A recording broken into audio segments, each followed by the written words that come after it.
Hi, I'm Lauren Jones, Future Fit Business Risk and Leadership Expert. And I'm Cooper Stafford, health and safety professional. And today we're looking at psychosocial hazards and the changes that have come into the Act across many of the states, which affects all businesses.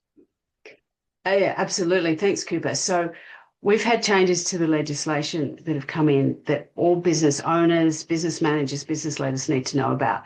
What are they, Yeah, Cooper? that's right, Lauren. So in October of 2025 in New South Wales, there was a change to the Work Health and Safety Act, which now requires businesses to manage psychosocial hazards the same way that they would do any physical hazard within their business. So that means taking on a risk management approach where you're risk assessing and then putting in controls around those hazards.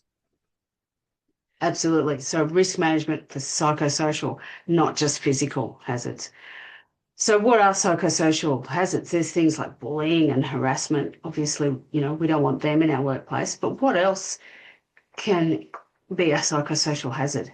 Yeah, that's right, Lauren. There is those obvious ones that we know within our businesses from time to time, but there is also things that aren't so obvious. So things like role clarity, change management, um, autonomy within a position. There's all of those things that can be considered psychosocial hazards.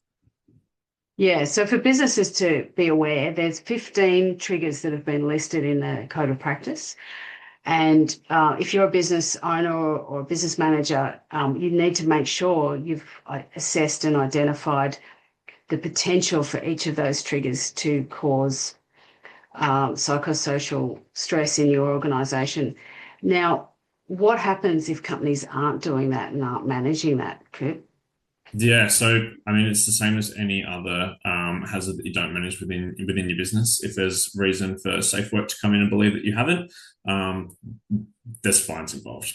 So we've seen universities have prohibition notices put on when coming to completing a restructure within the business, and safe work deemed that they hadn't appropriately manage those psychosocial hazards. We've also seen the Defence Force have the fines been imposed on them because they didn't manage their psychosocial hazards well enough. So the same way that any other, like if you had an incident in any other area where a physical hazard was present, it's exactly the same approach that safe work takes towards psychosocial. Yeah, absolutely. So that state regulator, Safe Work in New South Wales, WorkSafe, WorkCover, whoever, whatever state, they have the power to come in and stop work. They have the power to fine organisations.